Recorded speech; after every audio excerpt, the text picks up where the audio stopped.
I'm Debbie, and welcome to Bible Study. Today we're reading in chapter 18 in the book of Acts, and Paul has made it to Corinth, and he ends up staying with Aquila and his wife Priscilla. They live in Corinth, and they are Jews, but they actually came from Rome, Italy, when Claudius kicked out some of the Jews from Rome, and they fled. So now they live in Corinth, and Paul is going to be staying with them. So we will read about them. They will travel on with Paul to Ephesus, and then we will meet Apollos, which is from Alexandria, Egypt.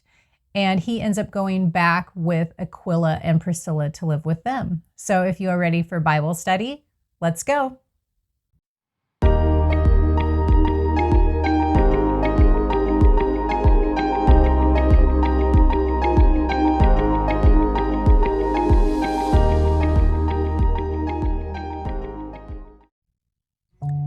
Dear Heavenly Father, we come to you with thanksgiving, and we ask that you give us knowledge, understanding, and wisdom as we study your word together today. Do your work in us in your perfect timing, and help us to be sensitive to your leading in our lives. Give us a fresh insight, and let us leave today's study with a new perspective. In Jesus' name we pray. Amen. In Corinth, chapter 18. After this, Paul left Athens and went to Corinth. So here we see from chapter 17, we ended with Paul being in Athens, and now it shows he left from Athens and he traveled over here to Corinth. And Corinth was the political and commercial center of Greece, surpassing Athens even in importance. It had a reputation for great wickedness and immorality. There was a temple to Aphrodite, which was a false goddess of love and war, and it had been built on the large hill behind the city. In her popular religion, people worshipped the goddess by giving money to her temple, and they took part in sexual acts with male and female temple prostitutes. Paul found Corinth a challenge, and it was a great ministry opportunity as well. Later, he would write a series of letters to the Corinthians, dealing in part with the problems of immorality. 1st and 2nd Corinthians are two of those letters, and I also know that there was two other letters it mentions a few times in Scripture that were actually lost, that aren't in the Bible that we have today. Verse 2, there he met a Jew named Aquila, a native of Pontus, who had recently come from Italy with his wife, Priscilla, because Claudius had ordered all Jews to leave Rome. Paul went to see them, and because he was a tent maker, as they were, he stayed and worked with them. Every Sabbath, he reasoned in the synagogue, trying to persuade Jews and Greeks. Each Jewish boy learned like a trade, and they tried to earn their living with it. Paul and Aquila had been trained in tent making, cutting and sewing the woven cloth of goat's hair into tents. And then the tents were used to house soldiers. So these tents may have been sold to the Roman army. And as a tent maker, Paul was able to go wherever God led him, carrying his livelihood with him. The Greek word translated tent maker was also used to describe a leather worker. Priscilla and Aquila are always mentioned together. They are an excellent example of teamwork and unity in marriage. Priscilla learned the trade of tent making alongside her husband, and they worked, traveled, and ministered together. We will read quite a bit about Priscilla and Aquila. Verse 5, when Silas and Timothy came from Macedonia, Paul devoted himself exclusively to preaching, testifying to the Jews that Jesus was the Messiah. But when they opposed Paul and became abusive, he shook out his clothes in protest and said to them, your blood be on your own heads. I am innocent of it. From now on, I will go to the Gentiles. Paul told the Jews he'd done all he could for them. Because they had rejected Jesus as their Messiah, he would go to the Gentiles, who would be more receptive. Verse 7, then Paul left the synagogue and went next door to the house of Titius Justus, a worshiper of God. Crispus, the synagogue leader, and his entire household believed in the Lord, and many of the Corinthians who heard Paul believed and were baptized. One night, the Lord spoke to Paul in a vision. "Do not be afraid. Keep on speaking. Do not be silent, for I am with you, and no one is going to attack and harm you, because I have many people in this city." So Paul stayed in Corinth for a year and a half, teaching them the word of God. There were lots of people here in Corinth that, even though they worshiped the goddess and they had all the immoral acts with the prostitutes at the temple, there were still so many people we read about that became believers.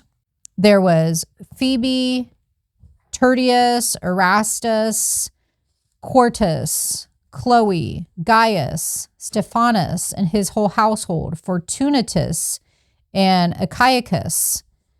I will put up scripture for all of these as well, if you want to look those up.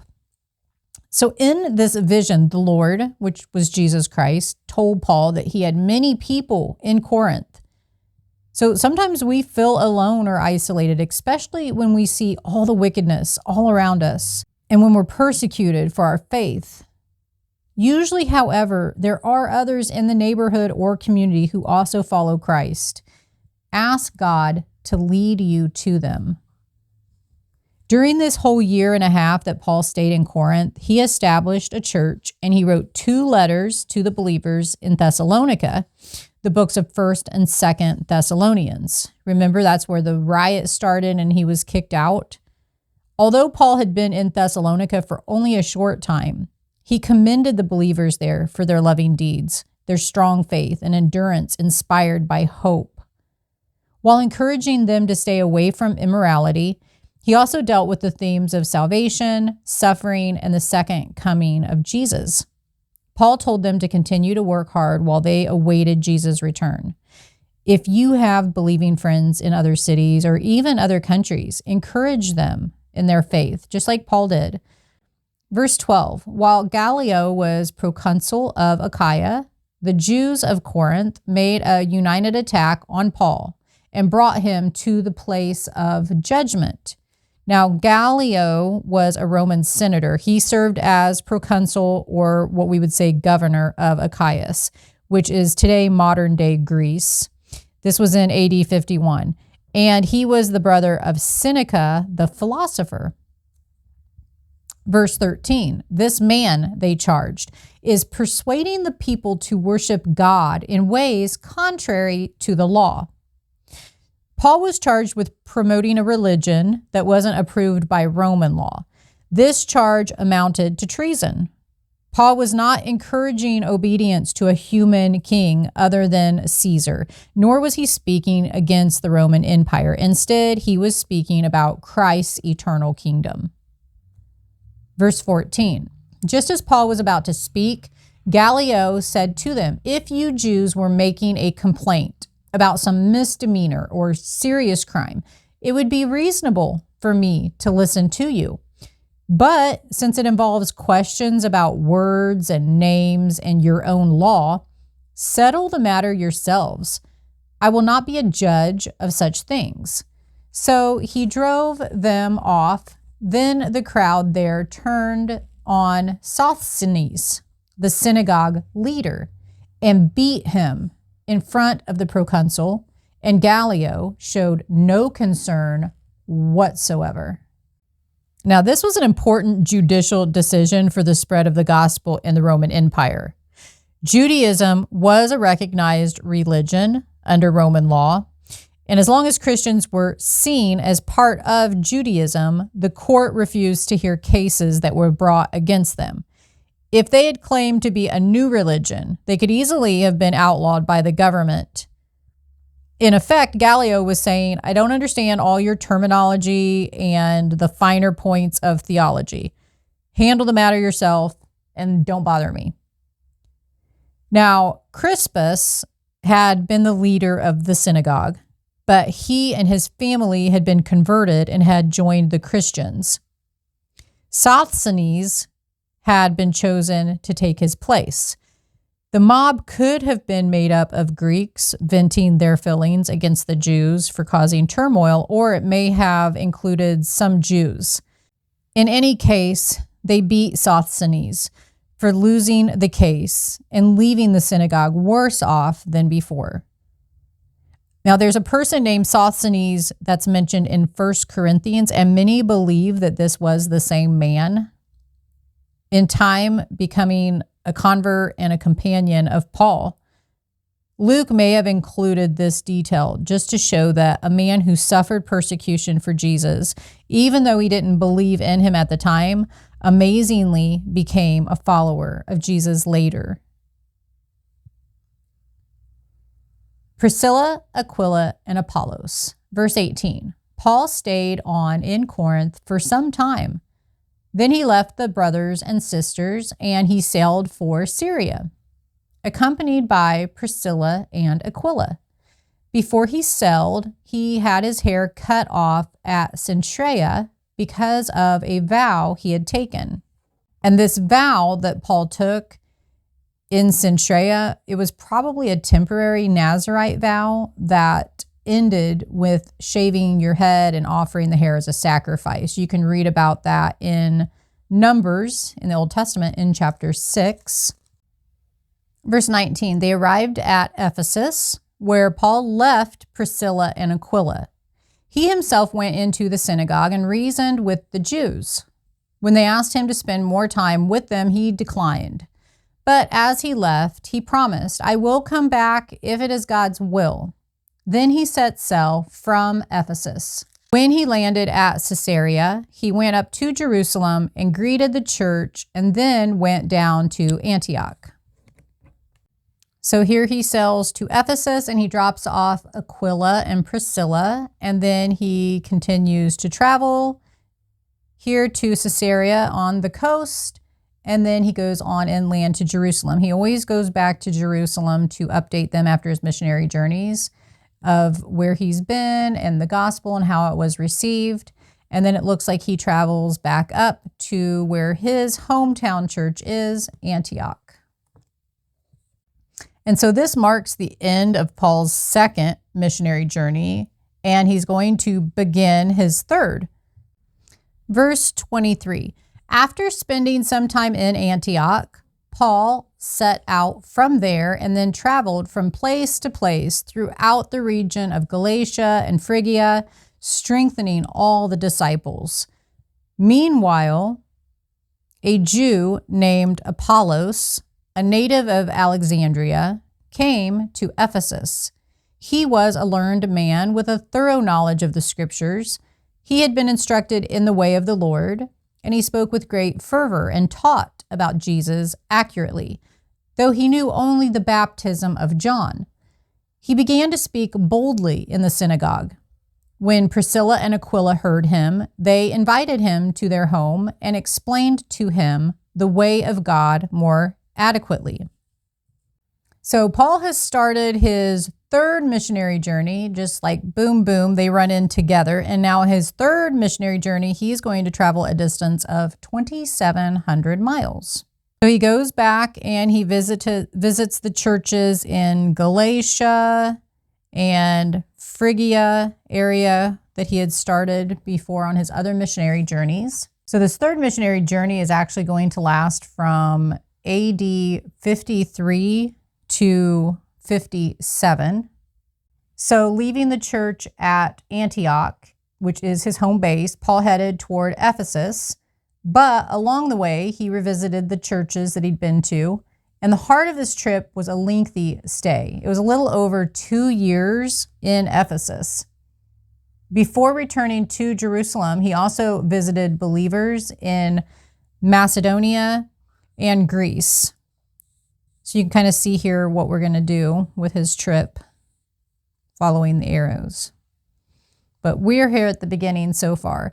And so in Ephesus, we hear about Apollos. Apollos was from Alexandria, which was in Egypt. Apollos had heard only what John the Baptist had said about Jesus. So his message was not the complete story. John had focused on repentance from sin, the first step.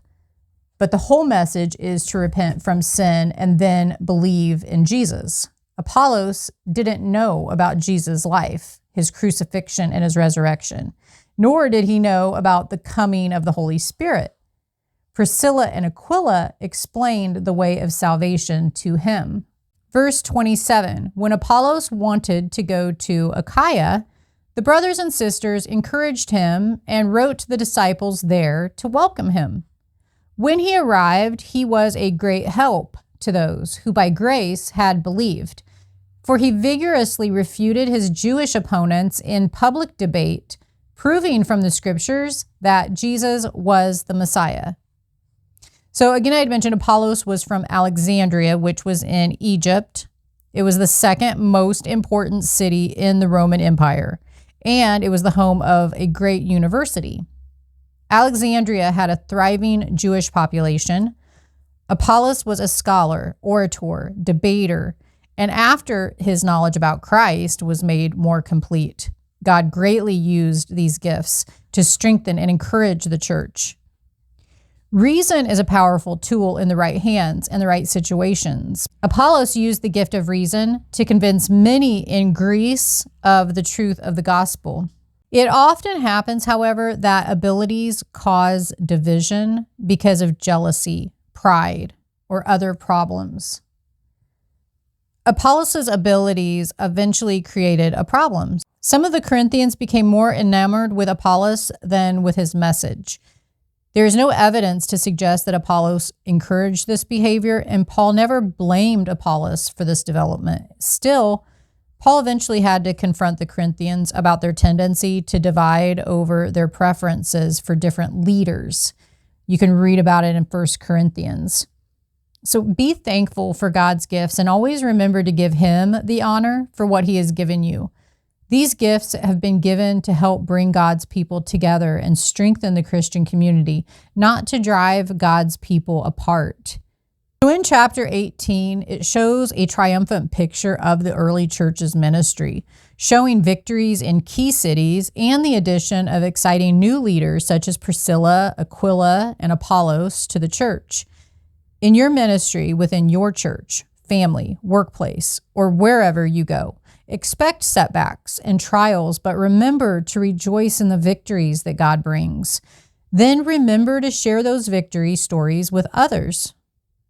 If you enjoyed this video, please click on the like button and click on the next video. As we'll continue in chapter 19, Paul is in Ephesus and there will be a huge riot in Ephesus, but the word of God will spread. And even the handkerchiefs and the aprons that Paul touches is used to pass around and heal the sick. The power is strong in Ephesus.